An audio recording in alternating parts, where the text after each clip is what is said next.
Shri Ramesh Chennithala. Sir, ഇവിടെ വിദേശ യൂണിവേഴ്സിറ്റികളെ അന്ന് എതിർക്കുകയും ഇന്ന് സ്വാഗതം ചെയ്യുകയും ചെയ്യുന്ന അതേ നിലപാടാണ് സീപ്ലെയിൻ്റെ കാര്യത്തിലും ഗവൺമെൻറ് സ്വീകരിക്കുന്നത്. സാർ, ഉമ്മൻചാണ്ടി ഗവൺമെൻറ്റിൽ അനിൽകുമാർ മന്ത്രിയായിരുന്നപ്പോഴാണ് ആദ്യമായി സീപ്ലെയിൻ ആരംഭിക്കാൻ തീരുമാനിച്ചത്. അതിന് എന്തോ ഒരു എതിർപ്പായിരുന്നു സാർ. ഏതായാലും ഇപ്പോൾ മന്ത്രി ആ നയം മാറ്റിയതിൽ സന്തോഷമുണ്ട് സാർ. അതോടൊപ്പം തന്നെ 79 കേന്ദ്രങ്ങളിൽ ടൂറിസ്റ്റ് കേന്ദ്രങ്ങളായി നോട്ടിഫൈ ചെയ്തുകൊണ്ട് അവിടെ ബിയറും വൈൻ പാർലറുകൾ ആരംഭിക്കാനുള്ള തീരുമാനം ഏതെങ്കിലും ഒരു സ്റ്റഡിയുടെ അടിസ്ഥാനത്തിലാണോ, കേരളത്തിൽ വരുന്ന വിദേശത്തു നിന്നും ഇന്ത്യയിൽ നിന്നും വരുന്ന ഡൊമസ്റ്റിക് ടൂറിസ്റ്റുകളെല്ലാം മദ്യത്തിന് മയക്കുമരുന്നിനും അടിമകളായി മാറുന്നു എന്നുള്ള കൺസെപ്റ്റിൻ്റെ അടിസ്ഥാനത്തിലാണോ എന്ന് വ്യക്തമാക്കണം. സാറ്, രണ്ട് വിഷയമാണ്. ഒന്ന് മറ്റൊരു വകുപ്പുമായി ബന്ധപ്പെട്ടാണ്. ആദ്യത്തെ വിഷയം സീപ്ലെയിനും മറ്റൊരു വകുപ്പാണ്. എന്നാൽ സീപ്ലെയിനിൽ നേരത്തെ ഉണ്ടായ പ്രശ്നം നമുക്കറിയാം സാർ. വേണ്ടത്ര ഹോംവർക്ക് അതിനകത്ത് നടന്നില്ല.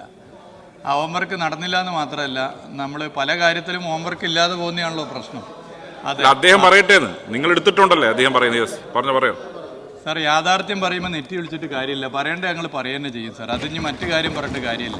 മത്സ്യത്തൊഴിലാളികളുമായി കൃത്യമായൊരു ചർച്ച നടത്താനോ അതല്ലെങ്കിൽ അതുമായി ബന്ധപ്പെട്ട കാര്യങ്ങൾ ചെയ്യാനോ തയ്യാറായിട്ടില്ല എന്ന് മാത്രമല്ല, സീപ്ലെയിൻ്റെ ഓപ്പറേറ്റർ നിരവധി പരാതി പറഞ്ഞിരുന്നു. നിരവധി പ്രശ്നങ്ങൾ അദ്ദേഹത്തിന്. ഞാനിപ്പോൾ അതിലേക്കൊന്നും കിടക്കുന്നില്ല. ഇതൊക്കെ ഹോംവർക്ക് ചെയ്ത് പോകാനും ഡാം കേന്ദ്രീകരിച്ചുകൊണ്ട് നേരത്തെ തന്നെ ആലോചിച്ചിരുന്നെങ്കിൽ ഒരു തടസ്സം ഉണ്ടാവില്ലായിരുന്നു. അപ്പോൾ ആലോചനയുടെ കാര്യത്തിൽ, ഹോംവർക്ക് ചെയ്യുന്ന കാര്യത്തിലുള്ള പോരായ്മ അതിനകത്തുണ്ട്. അത് മാറ്റിക്കൊണ്ട് ഡാമുകൾ കേന്ദ്രീകരിച്ചാണ് ഇപ്പോൾ സീപ്ലെയിൻ എന്നുള്ള ആശയം മുന്നോട്ട് വെച്ചിട്ടുള്ളത്. അത് നമുക്ക് നല്ല നിലയിൽ തന്നെ നടപ്പിലാക്കി പോകാവുന്ന കാര്യമാണ്. അത് നമുക്ക് എല്ലാവർക്കും സഹകരിച്ച് അതിൽ മുന്നോട്ട് പോകാമായിരുന്നു. അപ്പോൾ അത് നമുക്ക് ആലോചിച്ച് പോകാം.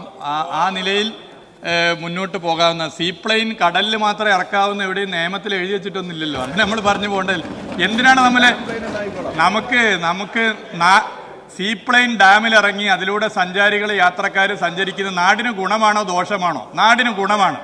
നാടിന് ഗുണമായ കാര്യത്തിൽ അള്ളു വെക്കുന്ന പണി എന്തിനാണ് സാർ എടുക്കുന്നത്? അത് നാട് ഈ അള്ളു വെച്ച് എത്രയായാലും മുന്നോട്ട് പോകും. അതുകൊണ്ട് ഡാമിൽ സീപ്ലെയിൻ എന്നുള്ളത് എല്ലാവരും അംഗീകരിക്കുകയാണെങ്കിൽ അത് നടപ്പിലാക്കാൻ ഒരു ഫെസിലിറ്റേറ്ററായി ഈ സംസ്ഥാന സർക്കാർ, ടൂറിസം വകുപ്പ് മുമ്പിലുണ്ടാകും എന്നൊരു ചൂണ്ടിക്കാട്ടാൻ ഞാൻ ആഗ്രഹിക്കുകയാണ്.